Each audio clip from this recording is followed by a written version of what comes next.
Hello everyone, welcome to my YouTube channel. Myself Monica and today I'm going to take a lecture about jaundice. Jaundice start करने से पहले हम कुछ basic terminologies जान लेते हैं, जैसे कि व्हाट इज हाइपर बिलीरुबिनीमिया।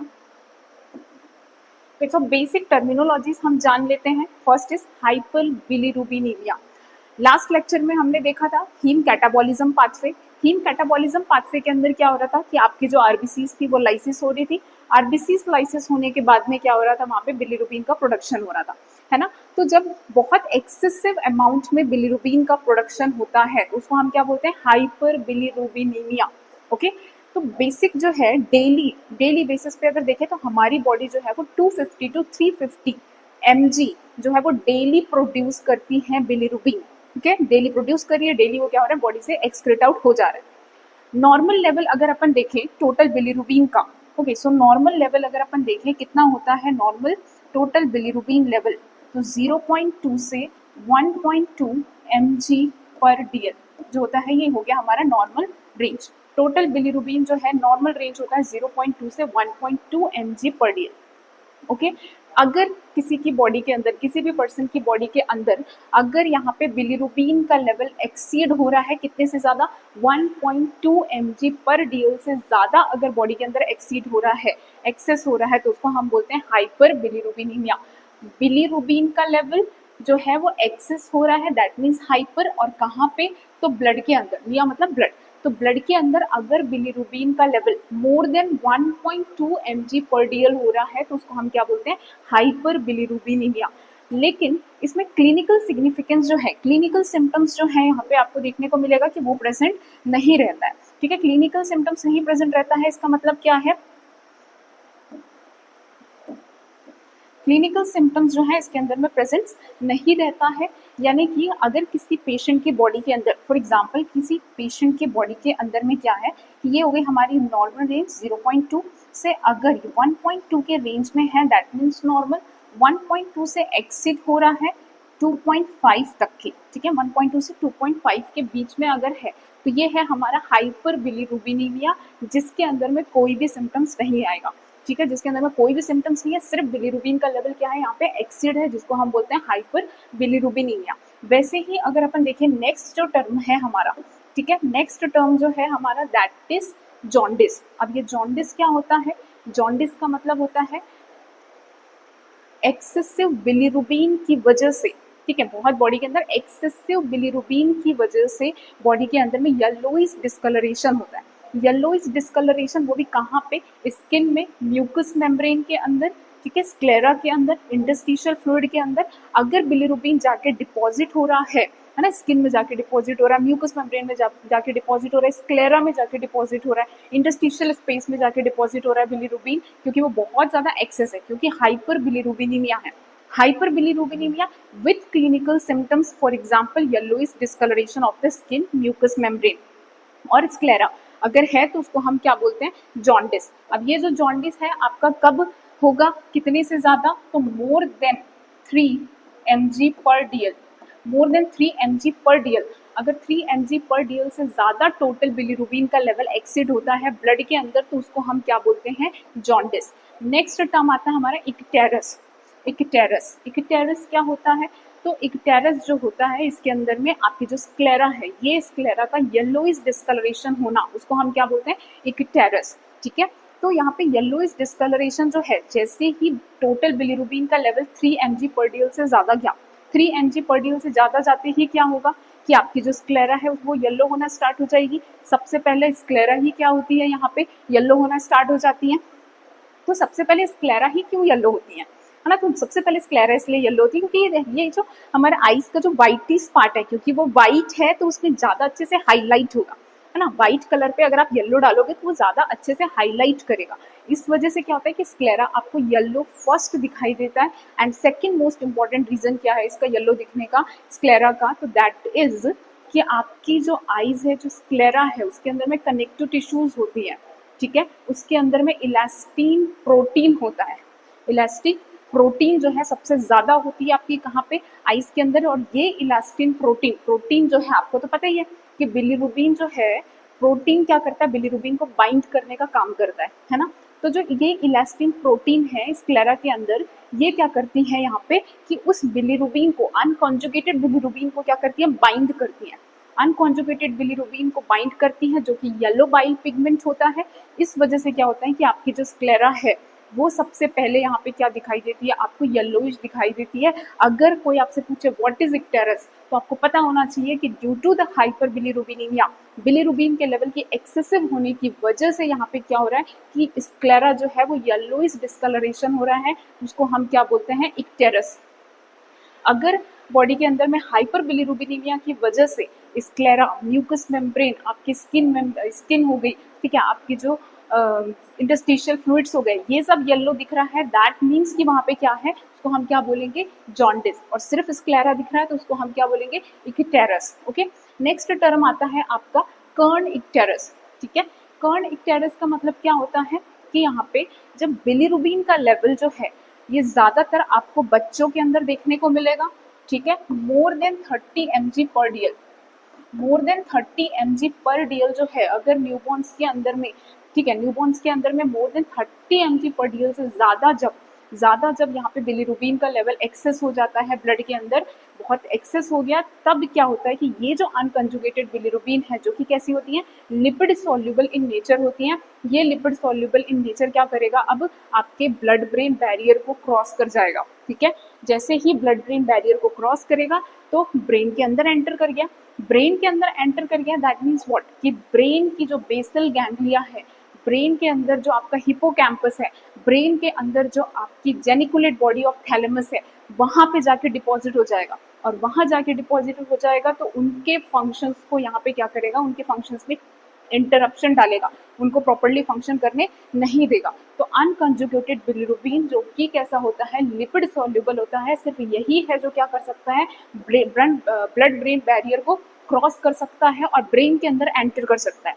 ब्रेन के अंदर एंटर करते ही क्या करेगा कि आपकी जो बेसल गैंग्लिया, जिसका नॉर्मल काम क्या होता है, बेसल गैंग्लिया का मोटर कंट्रोल, वहां जाके जब डिपॉजिट हो जाएगा बिलीरुबिन तो क्या होगा, प्रॉपर्ली मोटर कंट्रोल्स नहीं रहेगा, हाइपोटोनिया देखने को मिलेगा आपको, है ना। वैसे ही अगर हिपोकैम्पस में जाके डिपॉजिट हो गया तो हिपोकैम्पस का काम क्या है, मेमोरी और लर्निंग, मेमोरी एंड लर्निंग में आपको क्या देखने को मिलेगा, डिफिकल्टी देखने को मिलेगी।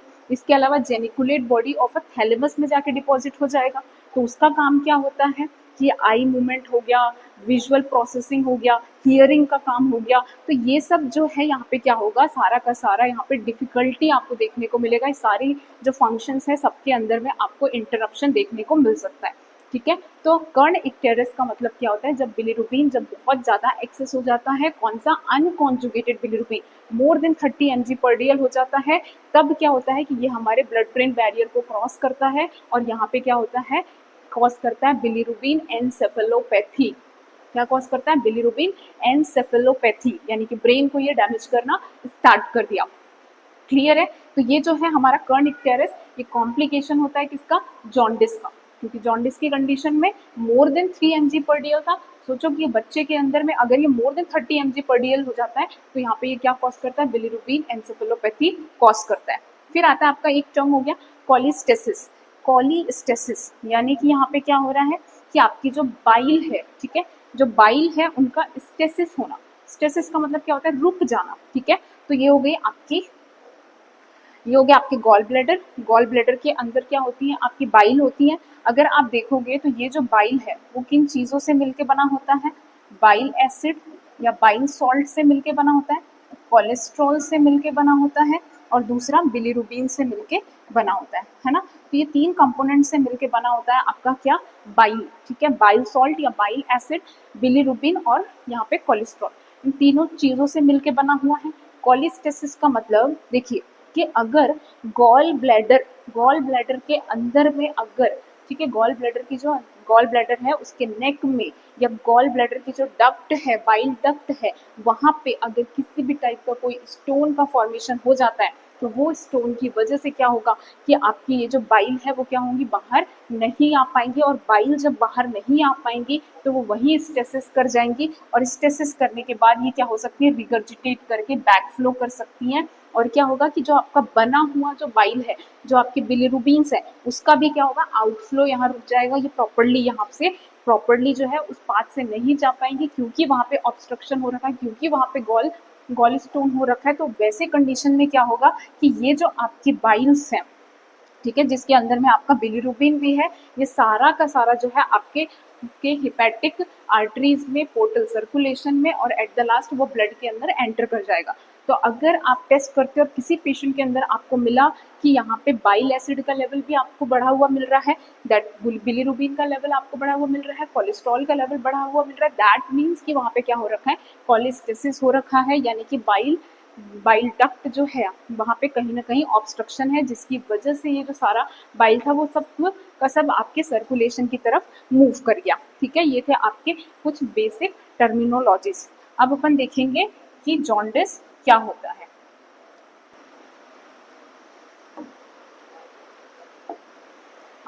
तो जॉन्डिस क्या होता है? Jaundice is a yellowish discoloration of a skin, sclera, mucous membrane due to the hyperbilirubinemia and deposition of a bile pigment.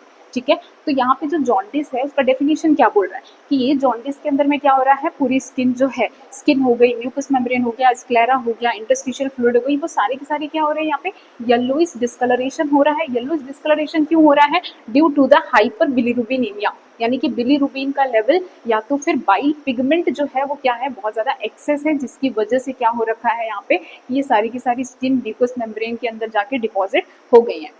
It is usually detectable clinically when the plasma bilirubin level more than 3 mg per dl, है ना। जैसे मैंने बताया jaundice में क्या होता है कि हाइपर बिलीरुबिनिया मतलब कि आपके पास कोई क्लिनिकल सिम्टम्स नहीं है और बिलीरुबिन का लेवल बढ़ा हुआ है, 1.2 mg per dl से ज्यादा बढ़ा हुआ है, दैट इज हाइपरबिलीरुबिनेमिया।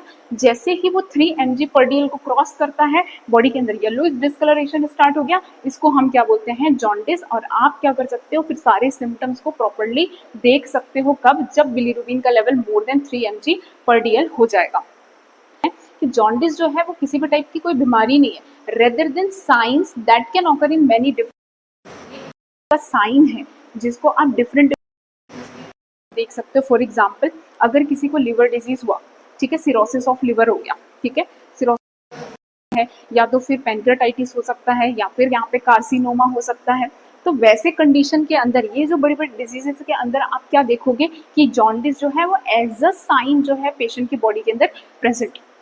इसीलिए बोल रहा है कि जॉन्डिस कोई डिजीज नहीं है, वो जस्ट साइन है कि आपको कोई और बीमारी है और उसकी वजह से जॉन्डिस का यहाँ पे सिम्टम्स, साइन एंड सिम्टम्स आपको देखने को मिल रहा है। नेक्स्ट देख लेते हैं क्लासिफिकेशन, कि यहाँ पे बेसिकली जो जॉन्डिस का क्लासिफिकेशन है उसको 3 पार्ट्स में हम लोग कैटेगराइज किए। ठीक है, फर्स्ट वन क्या होता है आपका pre hepatic jaundice, second is a hepatic jaundice, and third one is a post hepatic jaundice. Okay, so pre hepatic jaundice क्या होता है? प्री हिपैटिक मतलब, हिपैटिक का मतलब लिवर, तो लिवर के ऊपर अगर कोई प्रॉब्लम है, लिवर के पहले अगर कोई प्रॉब्लम है, तो उसको हम क्या बोलेंगे, प्री हिपैटिक। ठीक है, अब वैसे ही हिपैटिक मतलब लिवर के अंदर अगर कुछ प्रॉब्लम है तो उसको हम क्या बोलेंगे यहाँ पे, हिपैटिक जॉन्डिस। फिर हिपैटिक के बाद में अगर कोई प्रॉब्लम है, लिवर के बाद में कोई अगर प्रॉब्लम है, तो उसको हम बोलेंगे post hepatic jaundice. Pre hepatic जो है, कौन कौन से कंडीशन ऐसे हैं या कॉजेस ऐसे हैं जिसके अंदर प्री हिपैटिक जॉन्डिस हो सकता है? तो यहाँ पे क्या होगा, या तो यहाँ पे बिलीरुबिन का एक्सेसिव प्रोडक्शन हो रहा है। बिलीरुबिन का एक्सेसिव प्रोडक्शन क्यों होगा, कब होगा? जब एक्सेसिव हीमोलाइसिस होगा, आरबीसीज ज्यादा टूटेंगी तो उससे अनकंजुगेटेड बिलीरुबिन ज्यादा बनेगा, उसकी वजह से हो सकता है।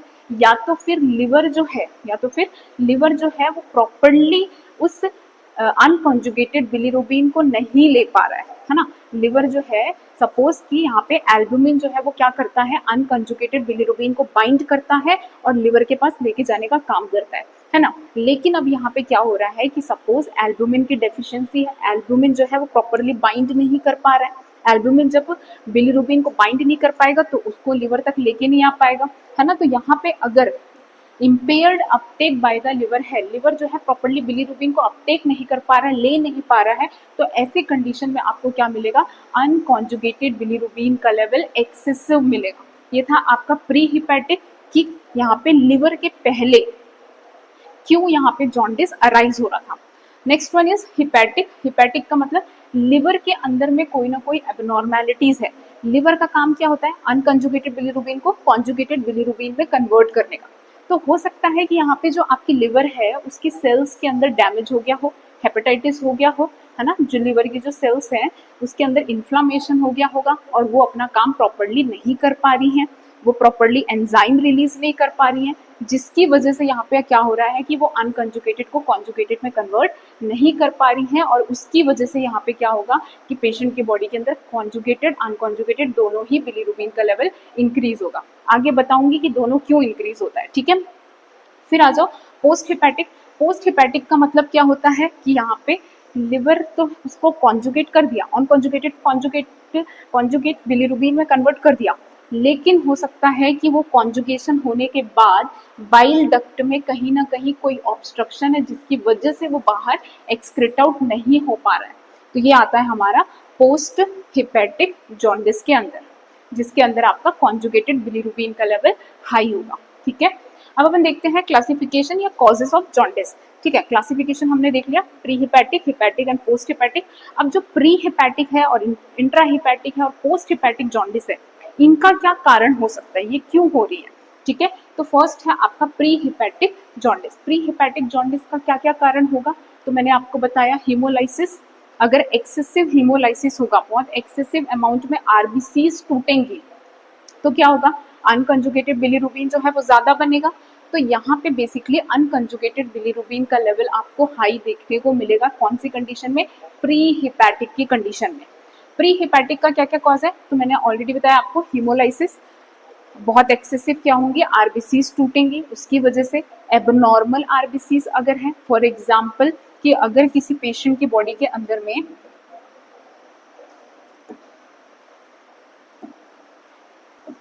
अगर किसी पर्सन की बॉडी के अंदर में एबनॉर्मल आरबीसीज का अगर प्रोडक्शन हो रहा है, ठीक है, जैसे कि आरबीसीज आपने देखा होगा वो कैसी होती हैं, आरबीसीज जो है वो बाइकॉनकेव शेप होती हैं। अगर आरबीसीज का शेप चेंज हो जाता है, ठीक है, आरबीसीज का शेप अगर चेंज हो जाता है, आरबीसीज की जो है शेप स्फेरिकल अगर हो जाती है, अगर स्फेरोसाइटोसिस हो जाए या आरबीसीज का जो शेप है अगर वो चेंज हो जाएगा, अगर वो राउंड और स्फेरिकल शेप हो जाता है, तो वैसे कंडीशन के अंदर आपको क्या देखने को मिलेगा यहाँ पे कि जो ये आरबीसीज होती है जिनका शेप जो है वो चेंज हो गया है, अब ये शेप वाली आरबीसीज जो थी वो ज्यादा फ्रेजाइल होती हैं, ठीक है, बड़ी शेप की है, पतली जो आपकी कैपिलरीज है वहां जाके स्टक हो जाएगी और वहां जाके स्टक हो जाएगी तो उनका क्या होगा, इजीली ब्रेक डाउन हो जाएगा, ठीक है। तो क्या होता है कि अगर एक्सेसिव हीमोलाइसिस है पर्सन के अंदर कि आरबीसीज बार बार टूट रही हैं due to the abnormal shape, तो उसकी वजह से आपको देखने को मिलेगा। इसके अलावा बॉडी के अंदर अगर ट्रांसफ्यूजन रिएक्शन हो गया है, ठीक है, ट्रांसफ्यूजन रिएक्शन का मतलब क्या होता है,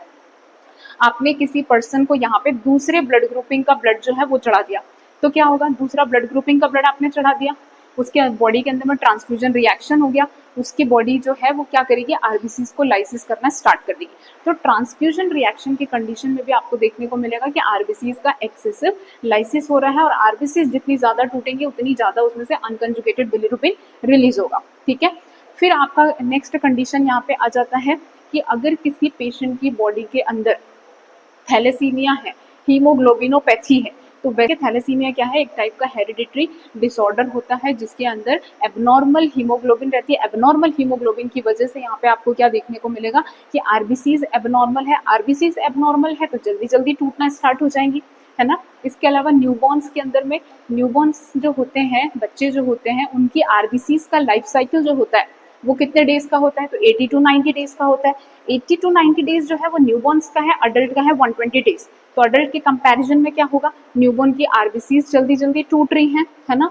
इसके अलावा बच्चे की आरबीसीज जल्दी टूट रही है, प्लस जो न्यूबॉर्न्स है उनकी बॉडी के अंदर में जो हिपेटोबिलियरिक ट्रैक है, जो यहाँ पे लिवर है, वो इमेच्योर है, जो कि प्रॉपरली एंजाइम रिलीज नहीं कर पा रहा है। तो इतना जो हीमोलाइसिस का ओवरलोड है, हीमोलाइसिस के बाद में जो एक्सेसिव ओवरलोड है अनकंजुगेटेड बिलीरुबिन का, उसको बच्चा झेल नहीं पाता और बच्चे के अंदर में क्या हो जाता है, यहाँ पे आपको जॉन्डिस देखने को मिलता है, ठीक है। इसके अलावा और क्या क्या कंडीशंस हो सकती हैं, तो कुछ ड्रग और टॉक्सिन्स होते हैं, ठीक है, बॉडी के अंदर में कुछ ड्रग और टॉक्सिन्स होते हैं, ड्रग और टॉक्सिन्स होते हैं जो क्या करते हैं यहाँ पे कि बॉडी के अंदर हीमोलाइसिस करवाते हैं, ठीक है।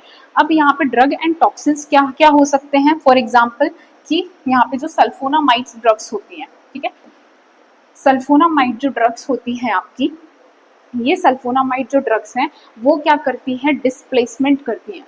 कि अगर किसी पर्सन को, किसी बच्चे को या किसी को भी सल्फोनामाइड ड्रग्स चल रहा है तो ये सल्फोनामाइड ड्रग्स क्या करती हैं कि ये जो एल्बुमिन है, ठीक है, अब यहाँ पे जो आपका एल्बुमिन है और ये हो गई आपकी बिलीरुबिन। बिलीरुबिन जैसे ही आती है, एल्बुमिन इसको क्या करता है, बाइंड करता है, लिवर के पास लेके जाने का काम करता है। अब इस पेशेंट को यहाँ पे सल्फोनामाइड ड्रग चल रही है, तो सल्फोनामाइड ड्रग्स जो है वो क्या करता है कि वो जो है वो खुद, मतलब एल्बुमिन जो है वो बिलीरुबिन को छोड़ेगा और क्या करेगा, सल्फोनामाइड ड्रग्स को बाइंड करेगा। बिलीरुबिन को रिलीज करेगा, सल्फोनामाइड ड्रग्स को क्या करेगा, वहां पे बाइंड करेगा। तो इसमें क्या हो रहा है, डिस्प्लेसमेंट हो रहा है। जो मेडिसिन है, एल्बुमिन जो है वो मेडिसिन को क्या कर रहा है, बाइंड कर रहा है और यहाँ पे आपकी बिलीरुबिन को डिस्प्लेस कर रहा है, उसको हटा रहा है। तो उसकी वजह से क्या होगा, अनकंजुगेटेड बिलीरुबिन का लेवल जो है ब्लड के अंदर इंक्रीज हो जाएगा। ठीक है, तो ये हो गया आपकी सल्फोनामाइड ड्रग्स की वजह से। वैसे ही एग्जाम्पल है आपका रिफैम्पिसिन। अगर कोई पर्सन जिसको ट्यूबरक्लोसिस है और रिफैम्पिसिन ड्रग ले रहा है, ठीक है, तो रिफैम्पिसिन ड्रग जो है वो क्या करता है, तो ये जो रिफैम्पिसिन ड्रग है वो लिवर अपटेक को डिक्रीज करता है। मतलब कि यहाँ पे जो आपकी लिवर, आपकी एल्बुमिन जो है वो अनकंजुगेटेड बिलीरुबिन को बाइंड करती है और कहाँ लेके चली जाती है, लिवर में लेके चली जाती है। अनकंजुगेटेड बिलीरुबिन जो है वो कहाँ चला जाता है, आपके लिवर के अंदर। तो लिवर की सेल्स में जो अपटेक वाला रास्ता है, लिवर की सेल्स क्या करती है, इस अनकंजुगेटेड बिलीरुबिन को जो ले रही है, ठीक है, तो ये जो आपका पाथ है, यहाँ से क्या होता है कि रिफैम्पिसिन जो है वो खुद जाके उस रास्ते को ब्लॉक कर देती है जहाँ से बिलीरुबिन एंटर करेगा। अब रिफैम्पिसिन ने उस रास्ते को ब्लॉक कर दिया तो अनकंजुगेटेड बिलीरुबिन आ पाएगा क्या, नहीं आ पाएगा। तो ये जो अनकंजुगेटेड बिलीरुबिन है वो लिवर के सेल्स के अंदर, हिपेटोसाइट सेल्स के अंदर एंटर नहीं कर पाता है और उसकी वजह से उसका कॉन्जुगेशन नहीं होता। अब ये जब कॉन्जुगेशन नहीं होगा, दैट मीन्स कि अनकंजुगेटेड बिलीरुबिन का लेवल यहाँ फिर से क्या हो जाएगा, इंक्रीज हो जाएगा।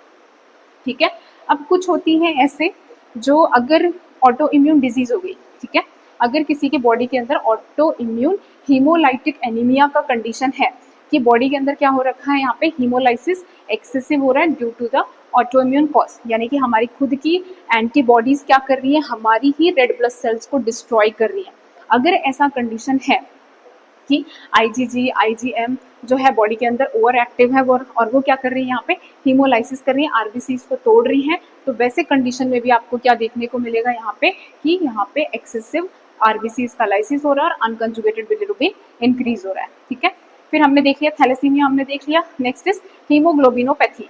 हीमोग्लोबिनोपैथी का मतलब एबनॉर्मल शेप ऑफ आरबीसीज, जैसे इसके अंदर सिकल सेल डिजीज आता है, एचबी का प्रोडक्शन फंक्शन जो है यहाँ पे इंटरप्ट हो जाता है।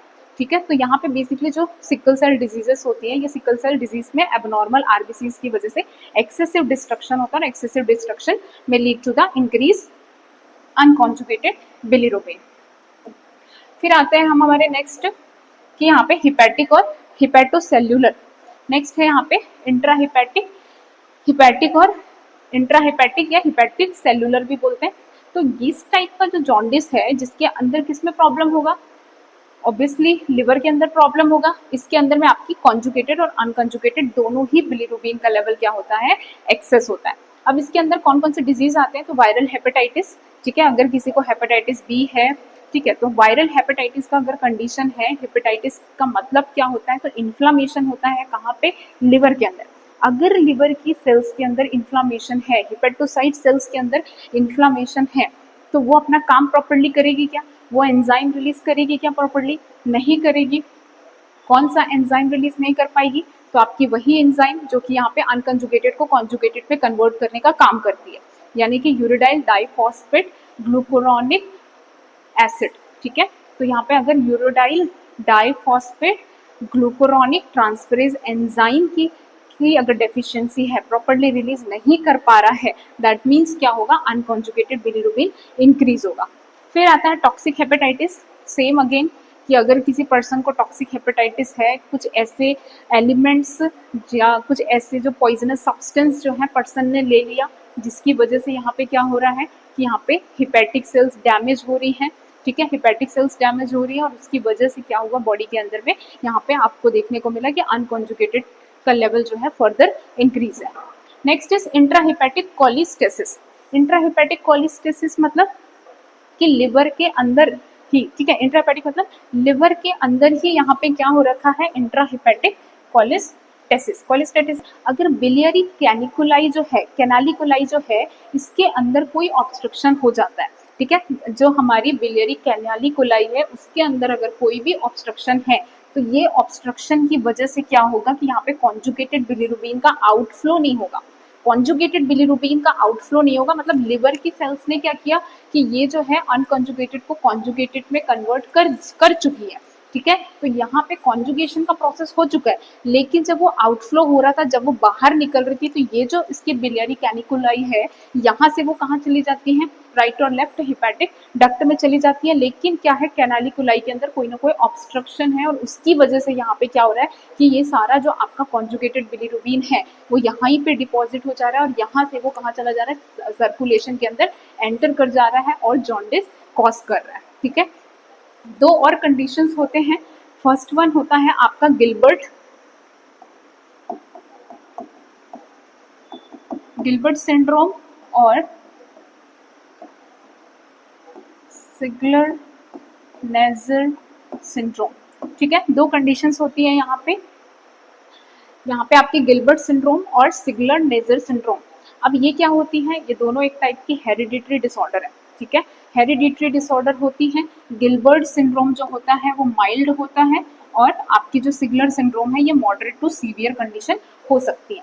तो गिलबर्ट सिंड्रोम जो होता है, जो कि दोनों ही कंडीशन कैसी है, हेरिडिटरी डिजीज है और इसके अंदर में क्या होता है कि ये जो आपकी एंजाइम्स हैं जो कि यहाँ पे कॉन्जुगेशन करने का काम कर रही है, ठीक है। कौन सी एंजाइम, जो अनकंजुगेटेड को कॉन्जुगेटेड में कन्वर्ट कर रही है, दैट इज आपकी यूडीपीजीटी एंजाइम जो है। इस एंजाइम की डेफिशिएंसी हो जाती है माइल्ड, अगर वो थोड़ा सा डेफिशिएंसी हो गया है due to the gene defect, कि ये जो आपकी एंजाइम प्रोड्यूस करने वाली जीन्स में कोई ना कोई डिफेक्ट था और उस जीन की डिफेक्ट की वजह से प्रॉपरली क्या हो रहा है, एंजाइम रिलीज नहीं हो रहा है। तो एंजाइम जब प्रॉपरली रिलीज नहीं होगा तो वैसे कंडीशन को हम क्या बोलते हैं, गिलबर्ट सिंड्रोम। गिलबर्ट सिंड्रोम के अंदर माइल्ड कंडीशन होता है, हेरिडिटरी डिजीज है, इसके अंदर में जीन डिफेक्ट की वजह से क्या होता है कि रिलीज होता है और अनकंजुगेटेड जो है हो पाता है, जिसकी वजह से आपको क्या देखने को मिल रहा है, यहाँ पे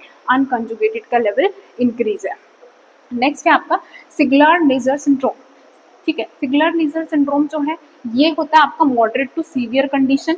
इसके अंदर क्या होता है, ये भी एक टाइप की हेरिडिटरी डिजीज है। इस हेरिडिटरी डिजीज के अंदर में भी सेम जीन डिफेक्ट होता है, वो जीन डिफेक्ट जो कि यहाँ पे क्या करता है, एंजाइम को रिलीज करता है, ठीक है।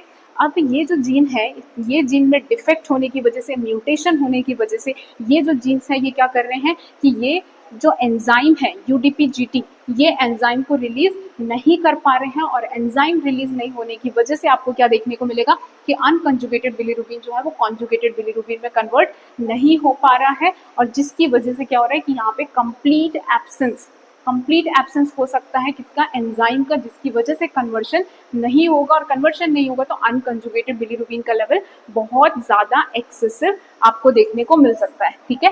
तो ये कुछ कंडीशंस थी इंट्राहिपैटिक के अंदर। नेक्स्ट हम देखेंगे पोस्ट हिपैटिक, कि पोस्ट हिपैटिक के अंदर आपके क्या क्या कंडीशंस आएगा। पोस्ट हिपैटिक को हम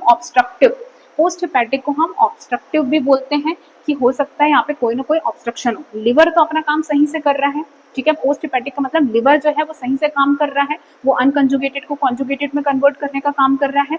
लेकिन यहाँ पे प्रॉब्लम कहाँ पर है कि हो सकता है कि लिवर ने कॉन्जुगेटेड में कन्वर्ट कर दिया है, अब आगे कुछ प्रॉब्लम होगा, है ना। तो आगे जो है कोई ना कोई ऑब्स्ट्रक्शन होगा जिसकी वजह से वो बाहर नहीं निकल पा रहा है कॉन्जुगेटेड बिलिरुबिन। तो क्या क्या कंडीशन हो सकता है, extra hepatic cholestasis, gallstone,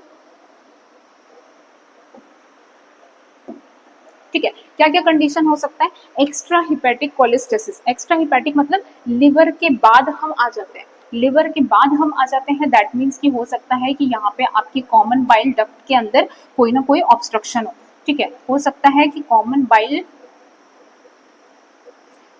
duct के अंदर क्या हो, कोई ना कोई यहाँ पे ऑब्स्ट्रक्शन होगा।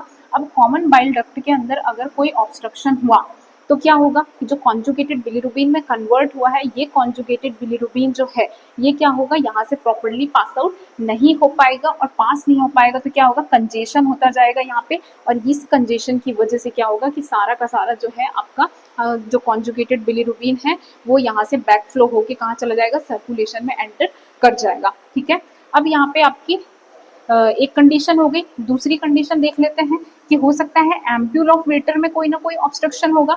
एम्प्यूल ऑफ वेटर में ऑब्स्ट्रक्शन हो सकता है कि पेनक्रियास में कोई ना कोई कार्सिनोमा होगा, पेनक्रियास में कैंसर हो गया, पेनक्रियास में ट्यूमर हो गया, जिसकी वजह से यहाँ पे क्या हो रहा है कि यहाँ पे कॉन्जुगेटेड बिलीरुबिन का आउटफ्लो नहीं हो रहा है। आउटफ्लो नहीं होने की वजह से ये कॉन्जुगेटेड बिलीरुबिन जो है वो कहाँ चली जाएंगी, आपकी सर्कुलेशन के अंदर चली जाएंगी। ठीक है, ये कंडीशन हो सकती है।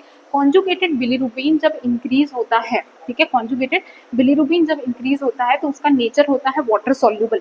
वाटर सॉल्युबल नेचर होने की वजह से क्या होता है कि ये वाटर सॉल्युबल इजीली जो है वो किडनी के थ्रू क्या होता है, बॉडी से एक्सक्रीट आउट हो सकता है।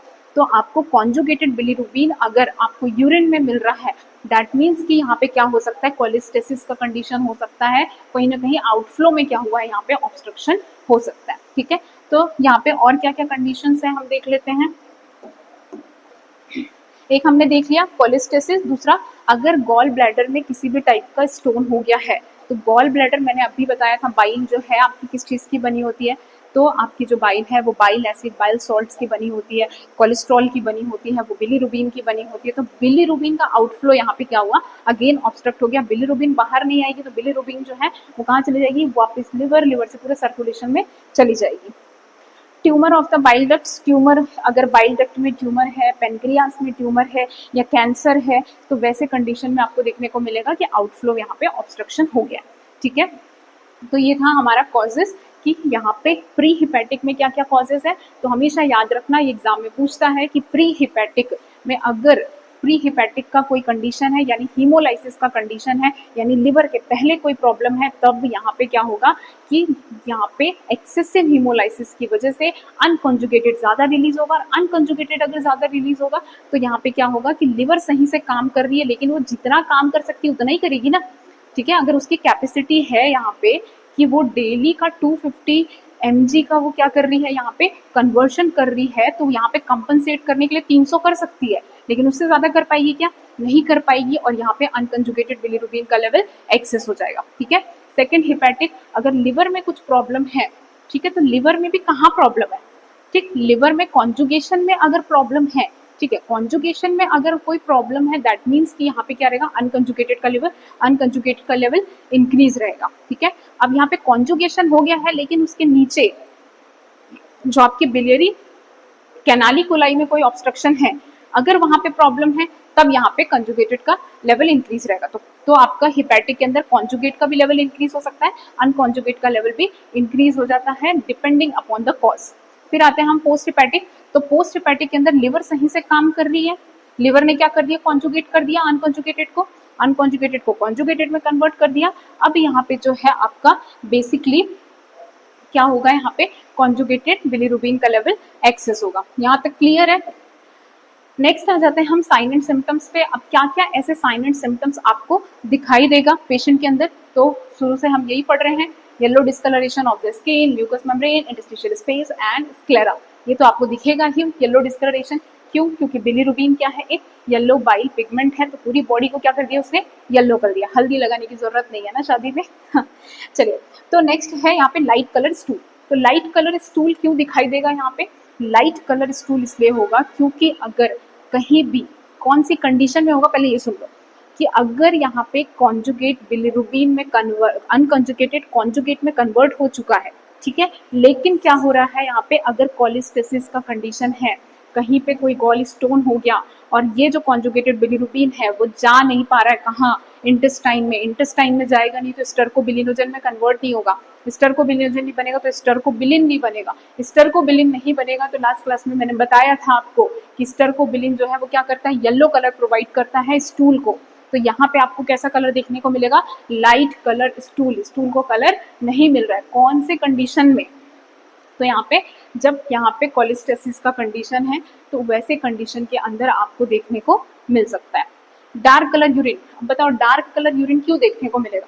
डार्क कलर यूरिन तब देखने को मिलेगा जब यहाँ पे कॉन्जुगेटेड बिलीरुबिन का लेवल जो है वो हाई है, ठीक है, कॉन्जुगेटेड बिलीरुबिन का लेवल हाई है। और ये जो कॉन्जुगेटेड बिलीरुबिन जो है आपका वाटर सॉल्युबल है, पूरे बॉडी में सर्कुलेट करता करता कहाँ चला गया, वो चला गया आपकी किडनी में, और किडनी फिर क्या हुई यहाँ पे, किडनी ने उसको कन्वर्ट कर दिया यूरोबिलिनोजन में, और फिर वो एक्सक्रीट आउट हो गया, ठीक है। तो यूरोबिलिनोजन का लेवल इंक्रीज है, कॉन्जुगेटेड बिलीरुबिन का लेवल इंक्रीज है, तो वैसे कंडीशन के अंदर आपको क्या देखने को मिलेगा यहाँ पे, कि यहाँ पे कैसा है, डार्क कलर का यूरिन प्रेजेंट है।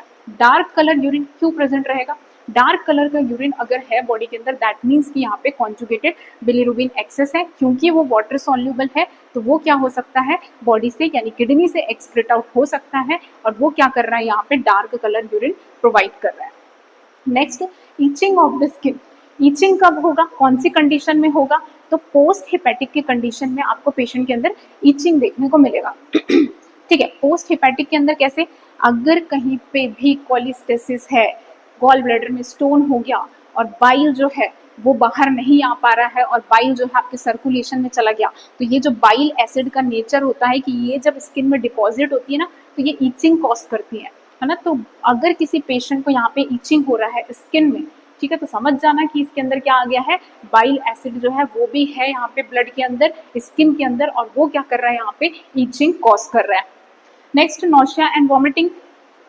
अब यहाँ पे कोलिस्टेसिस का कंडीशन है, यहाँ पे बाइल जो है वो प्रॉपर्ली रिलीज नहीं हो पा रहा है, आउटफ्लो नहीं हो पा रहा है, तो वैसे कंडीशन में एब्डोमिनल ब्लोटिंग देखने को मिलेगा, और यहाँ पे उसकी वजह से नोशिया एंड वॉमिटिंग देखने को मिल सकता है, जिसकी वजह से एब्डोमिनल पेन भी हो सकता है। फीवर देखने को मिलेगा, अगर इन्फ्लामेशन का कंडीशन है, इन्फेक्शन का कंडीशन है, हेपेटाइटिस है, तो यहाँ पे फीवर आ सकता है। पेशेंट को वीकनेस देखने को मिलेगा, लॉस ऑफ एपेटाइट, खाने का मन नहीं करेगा ऑब्वियसली, क्योंकि कोलेस्टेसिस है। बाइल का काम क्या है, फैट को क्या करता है वो, तो फैट के डाइजेशन में हेल्प करता है।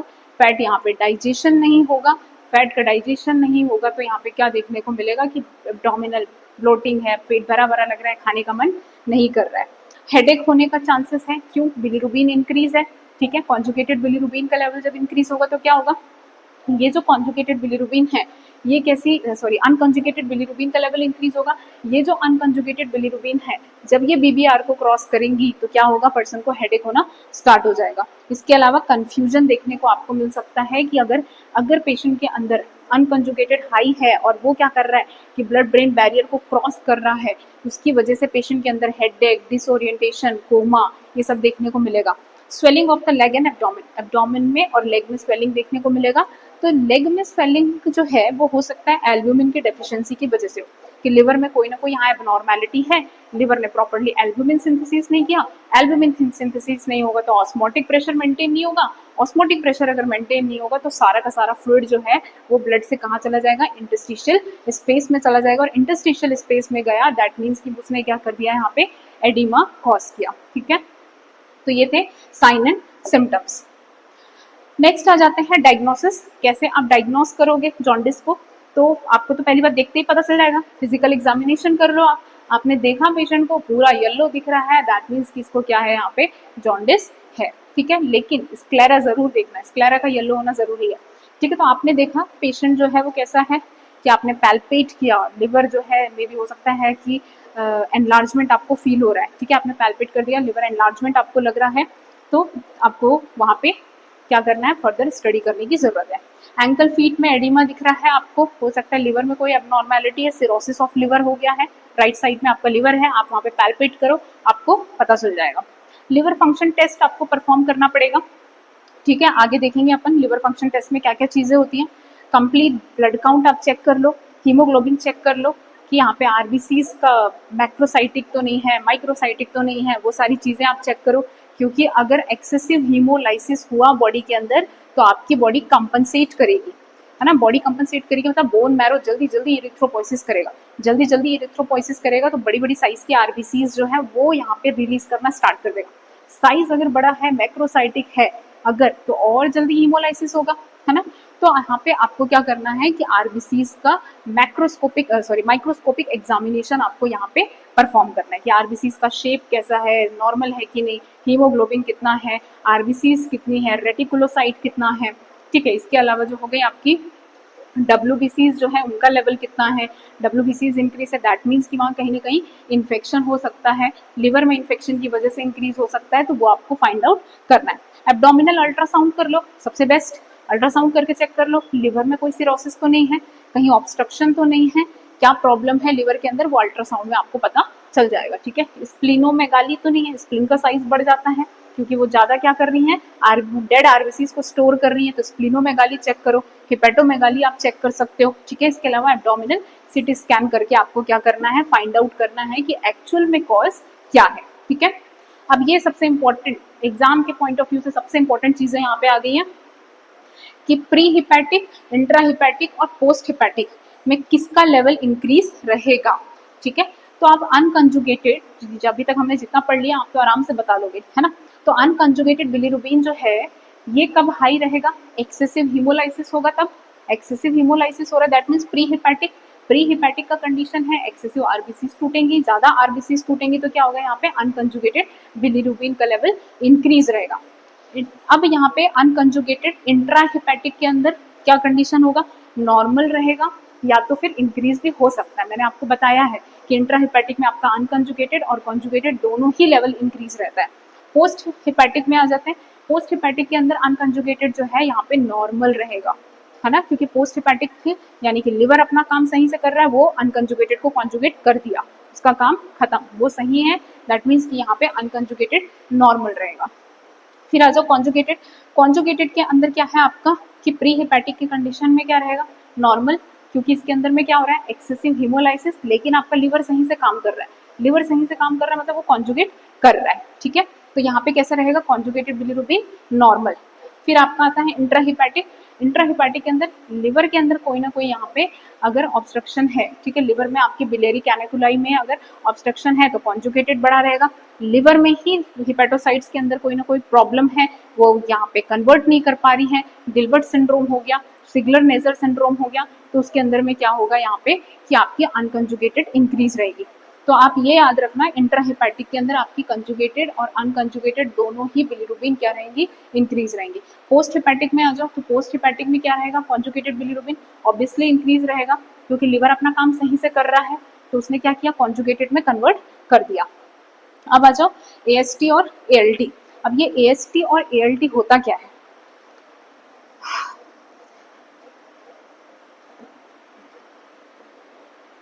एएसटी और एएलटी यानी कि ठीक है, alanine transaminase, alanine transaminase aspartate transferase. ठीक है, तो यहाँ पे जो एएलटी और एएसटी है, यहाँ पे जो आपकी एएलटी और एएसटी है ये कहाँ पे होती है, ये हिपेटोसाइट सेल के अंदर होती है। ठीक है, हिपेटोसाइट सेल के अंदर होती हैं कौन, एएलटी और एएसटी। तो अगर लिवर में कोई ना कोई प्रॉब्लम है, इंट्रा हिपैटिक अगर कोई प्रॉब्लम है, ठीक है, हेपेटाइटिस का कंडीशन हो गया, लिवर के अंदर कोई ना कोई प्रॉब्लम है, लिवर अपना काम सही से नहीं कर रही है, लिवर डिसफंक्शन है, तो क्या रहेगा, एएलटी और एएसटी का लेवल एलिवेटेड रहेगा।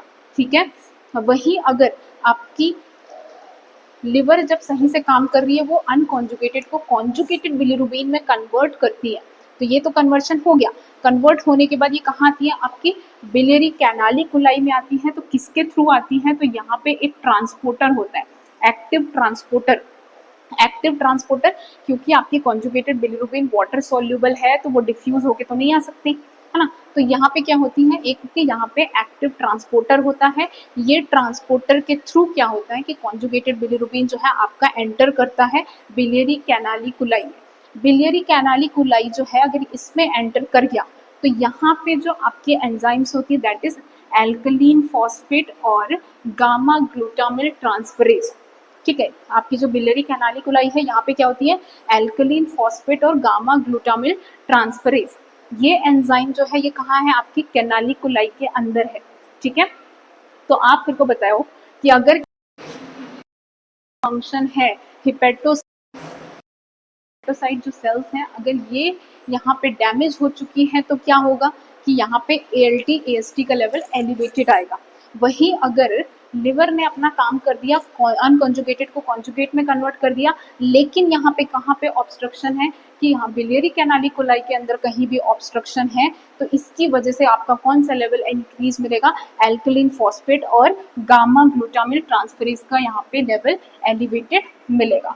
ठीक है, तो यहाँ पे बताओ AST ALT जब लिवर के अंदर कोई प्रॉब्लम होगा तब उसका लेवल इंक्रीज मिलेगा, बाकी में क्या रहेंगे, ये नॉर्मल रहेंगे।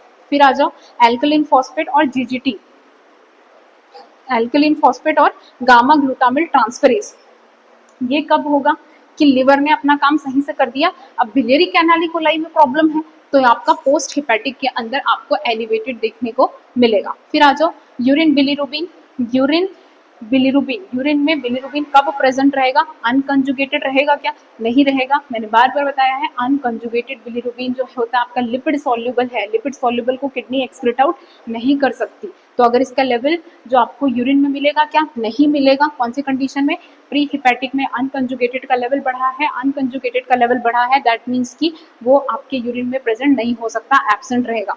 इंट्राहिपैटिक के अंदर अगर अनकंजुगेटेड कॉन्जुगेटेड में कन्वर्ट हो गया है, कॉन्जुगेट का लेवल बढ़ा हुआ है, तो वो कहाँ मिलेगा, आपको यूरिन के अंदर मिलेगा।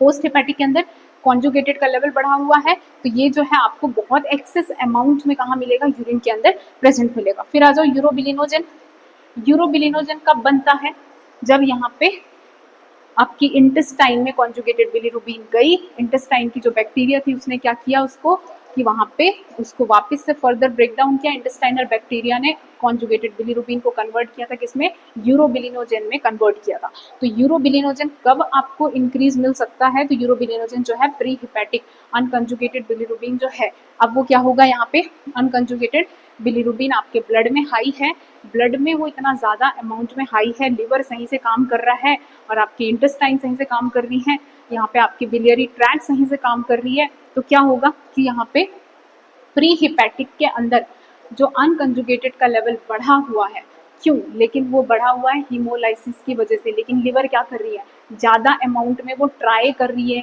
कंपनसेट कर रही है कि अनकंजुगेटेड को कॉन्जुगेटेड में कन्वर्ट करूं, और वो जितना उससे हो पा रहा है उतना वो कन्वर्ट किए जा रही है, और उतना पूरा कॉन्जुगेटेड बिलिरुबिन कहाँ जा रहा है, इंटेस्टाइन में, और फटाफट यूरोबिलिनोजन बन रहा है, फटाफट एब्जॉर्ब हो रहा है, फटाफट स्टर्कोबिलिन में निकल रहा है, डार्क कलर स्टूल भी हो रहा है, और ये जो आपकी यूरोबिलिनोजन ज्यादा अमाउंट में ब्लड में जा रही है और ज्यादा अमाउंट में यूरिन के थ्रू क्या हो रहा है, वो आपको एक्सक्रीट आउट देखने को मिलेगा। ठीक है, तो यूरोबिलिनोजन जो है ब्लड में भी चेक करोगे तो इसका लेवल एलिवेटेड आएगा। इंट्राहिपैटिक के अंदर भी क्या रहेगा, ये प्रेजेंट रहेगा। लिवर अगर कन्वर्ट कर रही है अनकंजुगेटेड को कॉन्जुगेटेड में, तो कॉन्जुगेटेड जो है वो कन्वर्ट हो गया तो वो कहाँ चला जाएगा, इंटेस्टाइन के अंदर चला जाएगा। यूरोबिलिनोजन एब्जॉर्ब हुआ तो आपको ब्लड में भी मिलेगा प्रेजेंट। पोस्ट के अंदर में एब्सेंट रहेगा, क्योंकि पोस्ट हिपैटिक के अंदर क्या होता है कि यहाँ पे कोलेस्टेसिस होता है। कोलेस्टेसिस हो रहा है मतलब कि यहाँ पे गॉल ब्लैडर में कोई ना कोई ऑब्स्ट्रक्शन हो गया है और ये आगे पास ही नहीं आउट हो पा रहा है, कॉन्जुगेटेड बिलिरुबिन आगे पास नहीं होगा, तो क्या होगा, इंटेस्टाइन में जाएगा नहीं, इंटेस्टाइन में नहीं जाएगा तो यूरोबिलिनोजन जो है वो थोड़ा अमाउंट जो ब्लड में जाता है वो नहीं जाएगा और आपको यहाँ पे एब्सेंट देखने को मिलेगा। नेक्स्ट लास्ट हम देखते हैं ट्रीटमेंट। तो अगर किसी पर्सन को जॉन्डिस है तो आप क्या ट्रीटमेंट करोगे, तो फर्स्ट सबसे पहले तो आप सपोर्टिव केयर दे दो पेशेंट को, इसका ज़्यादा कुछ ऐसा मैनेजमेंट है नहीं, हम सिम्टोमेटिक मैनेजमेंट करते जाएंगे। सपोर्टिव केयर दे सकते हैं, पर्सन डिहाइड्रेशन में है, ठीक है, लॉस ऑफ एपेटाइट है, पर्सन ठीक से खा पी नहीं रहा है, तो आप क्या करोगे, IV फ्लूइड दोगे पेशेंट को डिहाइड्रेशन की कंडीशन में। नौशिया वॉमिटिंग हो रहा है, पेशेंट को ऑन्डिसेट्रॉन दे सकते हो आप, ठीक है, वॉमिटिंग को रोकने के लिए, पेन को रोकने के लिए आप पेशेंट को दे सकते हो यहाँ पे एनाल्जेसिक। एंटीबायोटिक दे सकते हो, अगर पेशेंट को इन्फेक्शन का कंडीशन है तो आपको एंटीबायोटिक देना पड़ेगा, ठीक है। अब देख लेना कि वायरल इन्फेक्शन है कि बैक्टीरियल इन्फेक्शन है तो एंटीबायोटिक दे दो।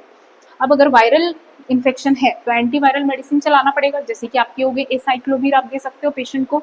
ब्लड ट्रांसफ्यूजन, अगर बहुत एक्सेसिव हीमोलाइसिस का कंडीशन है, ठीक है, पर्सन के अंदर बहुत ज़्यादा हीमोलाइसिस हो रहा है, तो क्या होगा, RBCs यहाँ पे इतनी ज़्यादा टूट रही है, पर्सन की बॉडी में ऑक्सीजन कैरिंग कैपेसिटी कम है, तो आपको ब्लड ट्रांसफ्यूजन करना पड़ेगा। इसके अलावा अगर ऑटो इम्यून हेपेटाइटिस है, ऑटो इम्यून का कंडीशन है, तो आपको इम्यूनिटी को सप्रेस करने के लिए इम्यूनोसप्रेसेंट देना पड़ेगा, स्टेरॉइडल मेडिसिन पेशेंट को प्रोवाइड करना पड़ेगा। क्रॉनिक हेपेटाइटिस B और C अगर है तो इंटरफेरॉन जो है आपको देना पड़ेगा, ठीक है। फिर नेक्स्ट आती है आपकी फुलमिनेटिंग हेपेटाइटिस अगर है या एंड स्टेज लिवर फेलियर का कंडीशन है तो लिवर ट्रांसप्लांट भी करना आपको पड़ सकता है। लिवर कैंसर है, अगर कैंसर का कंडीशन है तो आप क्या करोगे, रेडिएशन थेरेपी और यहाँ पे कीमोथेरेपी से पेशेंट का ट्रीटमेंट करोगे। और नियोनेटल जॉन्डिस है तब आप क्या करोगे, बच्चे को फोटोथेरेपी दोगे। ठीक है, तो ये था हमारा बेसिक सा ट्रीटमेंट। लास्ट हम देख लेते हैं कि यहाँ पे क्या क्या हमारे क्वेश्चंस बनते हैं। ठीक है, related to jaundice. Question discuss कर लेते हैं हम। फर्स्ट क्वेश्चन है आपका, the nurse is collecting data for a patient who develops jaundice and dark colour urine. The nurse recognize that which of the following is most likely to the cause of these manifestation.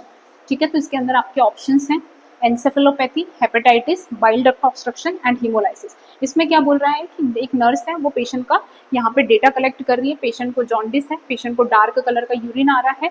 ठीक है, तो यहाँ पे जो nurse है वो यहाँ पे कैसे इस मैनिफेस्टेशन के बेसिस पे इसको फाइंड आउट करना है कि इसमें से कौन सा कॉज हो सकता है।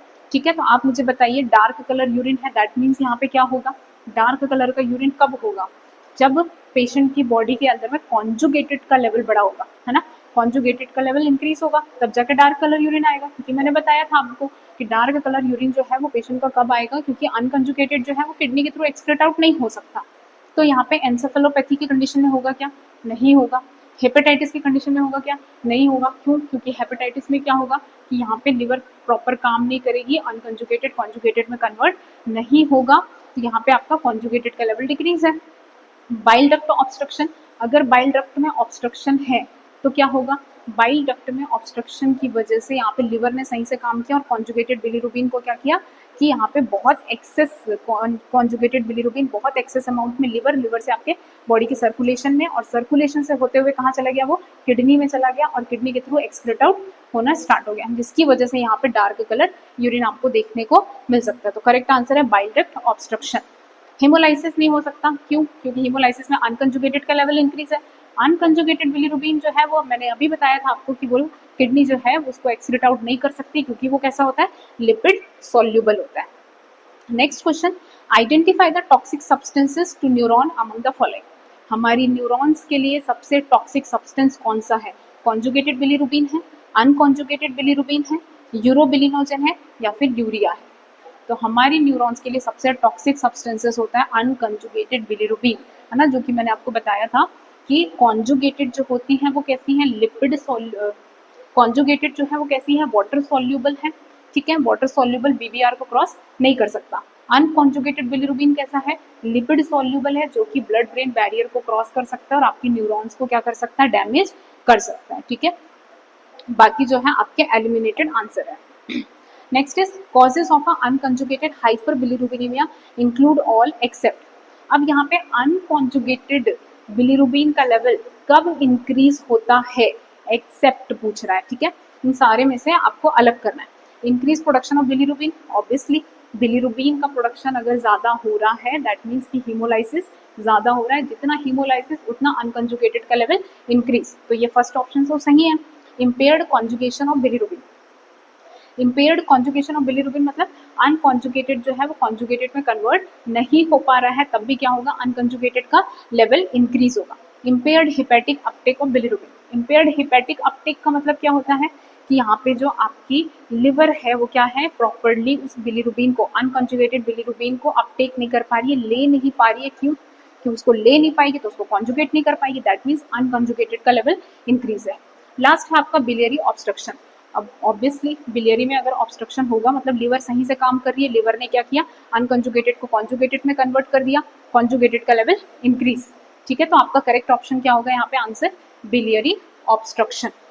नेक्स्ट क्वेश्चन है आपका, jaundice is caused by, jaundice is caused by a is acetaminophen poisoning, arthritis, AIDS और हेमरॉइड्स। किसकी वजह से हो सकता है, तो जॉन्डिस जो है वो एसिटामिनोफेन पॉइजनिंग की वजह से होगा, क्योंकि एसिटामिनोफेन यानी कि पैरासिटामोल जो है वो क्या करता है, लिवर की सेल्स को डैमेज करता है, और लिवर की अगर हिपेटोसाइट सेल्स अगर डैमेज हो गई तो वो क्या कॉज करेगा, यहाँ पे जॉन्डिस कॉज कर सकता है।